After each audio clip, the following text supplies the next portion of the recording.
Good afternoon, guys. Ryan from Husky Moving here, Arlington, Massachusetts, serving the greater Boston area. We do residential, commercial, handyman, assembly. If it's home related, we try to do it. Go ahead, lady. It's all you. Or not. First beautiful day of Boston weather. We don't have too many of them, so it's a big deal when it hits. Gorgeous out today. I don't know what the temperature is. I'm going to say like 65 maybe? I have no idea. It's gorgeous out. Just finished up the second job of the day. Removing like patio furniture for some lady, plus a bunch of other odd jobs at her house she wanted done. I won't bore you with the details because it was all just like changing light bulbs and shit like that. Job this morning. What did I do this morning? Oh, demo job this morning, which is great because I don't have to take care of anything. I just throw it in the back of the truck, call it a day. Love the demo jobs.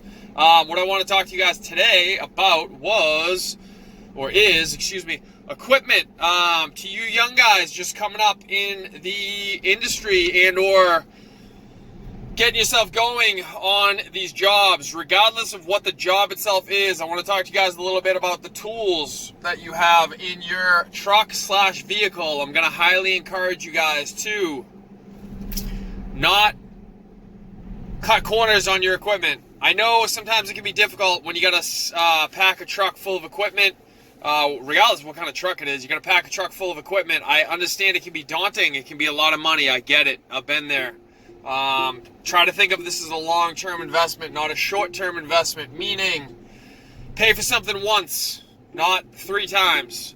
I can almost guarantee you if you buy half-decent equipment, at some point you're going to trade it in and have to buy the same product again, just a better version of it, so don't do that. So if you're in the moving business, for example, don't go and get those cheap dollies from Home Depot or Harbor Freight or anything like that. Waste of time, waste of money. It's not the same product. I know it's in the same product line. It's not the same thing. Go to Amazon. Get yourself a Chicago-style dolly. Type in Chicago-style moving dolly. They're roughly $85, $90. They have 4-inch casters on them, the hard plastic casters. The casters are gray, so you know you get the right ones. They also have the rubber end caps on the end of it. Look for the ones that are made by New Haven. Really good. And don't get the ones that have brakes on them. The brakes, in theory, are a really good idea. In reality, the brakes don't allow the wheels to turn independently. They're more trouble than they're worth. Don't get them. I'm actually really upset. I wound up getting a set with the brakes on there. They don't work well at all. Don't scrimp out on that dolly. The 4-wheelers and the 2-wheelers are going to be what you use the most, literally every day if you're in the moving business. So don't cut corners on those. Get yourself at least one great 4-wheeler. I would highly recommend getting 2 or 3. There are situations where you're going to need multiple. If you have multiple guys out in the field, every guy should have one. For specifically when you're doing apartment jobs, for example, you're not going to want to be limited by having one 4-wheeler. It's a terrible idea. You're going to have multiple 4-wheelers, and I would highly recommend you not have. However many guys you have working for you, have that number plus 1, because inevitably you're going to lose one at some point. So you probably always want to have an extra one on hand, which is what I've started doing. Because over the last 2 years, we've lost 2 of them, which sucks, but it is what it is. It's a part of doing business. If you guys need recommendations for those, hit me up. I'll send you a link to Amazon of where you can get them relatively cheap. The other thing you're going to want to get is a Magliner 2-wheeler/4-wheeler. When you think of a hand cart, they normally have 2 wheels. Nowadays, they have the ones that fold down to 4 wheels, so you don't have to support all the weight on your arms where you go from point A to point B. I spent my first 15 years in the moving business not knowing what those were, not using them, and then the second you use them, the first time you use them, you're like, why the hell have I not been using this entire time? It's so much easier. We have 2 of them. We have a smaller version and a larger version. We use the Magliner Gemini. Senior is the model, and then the different versions we have the Junior and the Senior. The Senior is obviously the bigger of the 2. It carries a lot more stuff on it, but it's also significantly bigger, so there are a lot of situations in Boston where you can't get it in certain elevators. It's definitely not as manageable to turn, for sure. I actually prefer the smaller one on my day-to-day usage more often than not. because it's more maneuverable and you can get it into elevators easier. So anyway, Magliner, Gemini, Senior, and Junior. I also bought the additional deck plate that goes on it. The deck plate is a metal, it's just basically a metal long board that snaps into place on top of these things, and what it does is it covers up the holes in the two-wheeler deck, so you can easily carry awkward random items that otherwise would fall through the holes. So for example, I could put plants on there, I could put a TV on there, I could put bed rails on there.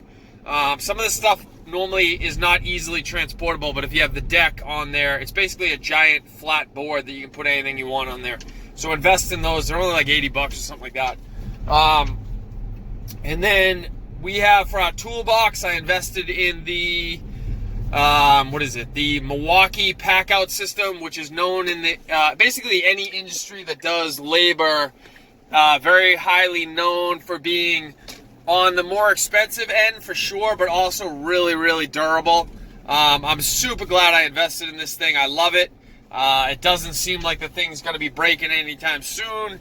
I can kind of toss it around, and it's perfect for what I need. I have like 4 or 5 different types of toolboxes that go on there. Probably extraneous, but as I grow, I'm going to need more storage solutions, so I invested in it all at once up front. It was like, I don't know, like I got it on sale, so it was like $220 or something like that. Might have been more, might have been like 300.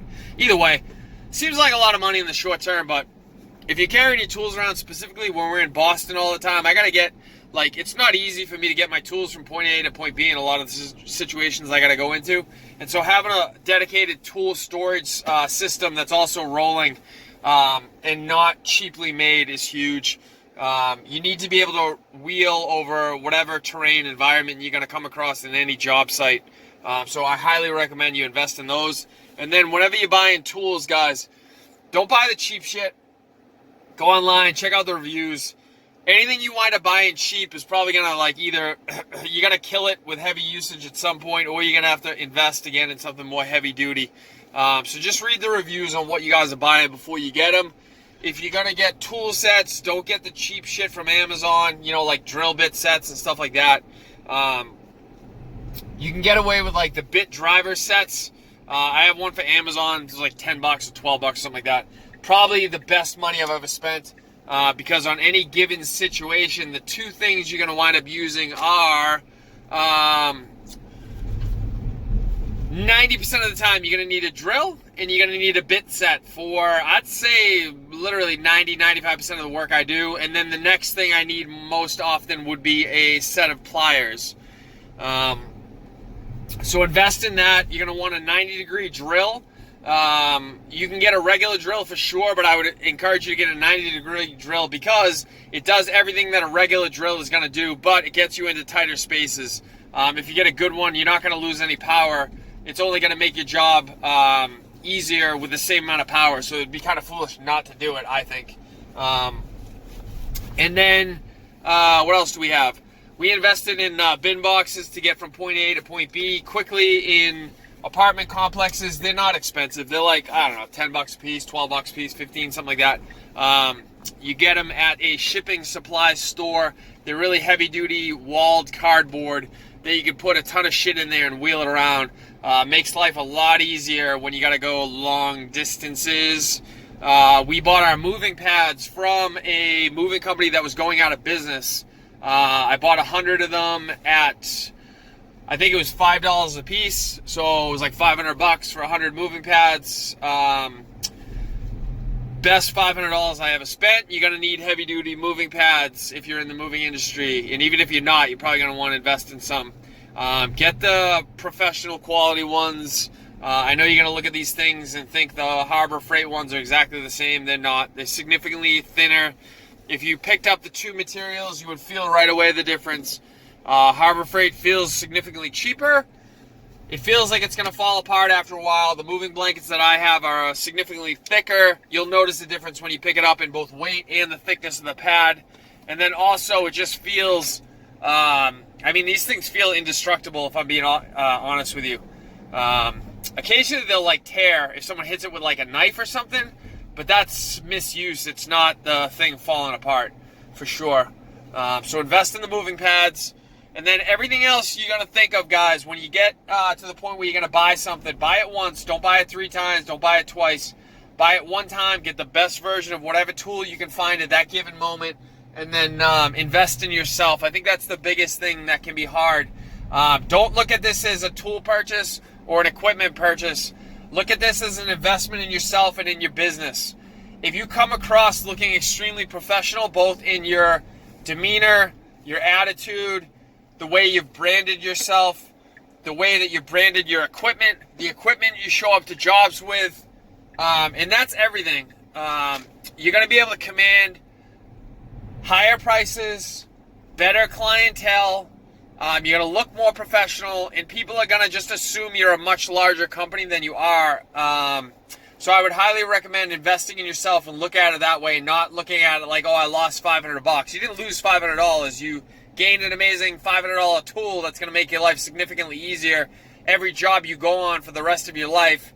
And you've also looked or invested in looking way more professional to the people that have hired you. And then they're going to recommend you to people they know. So the $500 might seem like a big deal in the short term, but it's an investment in yourself and in your business and the way that you come across to the world. So, guys, I hope this was somewhat helpful. I hope this encouraged you to think of yourself as someone who deserves high-end, high-quality equipment. And trust me, the best feeling in the world is when you go through a job, you book a high-paying job, you get that cash at the end of the day, and then you take that money and you invest back into yourself. It's a fantastic feeling. I hope you guys found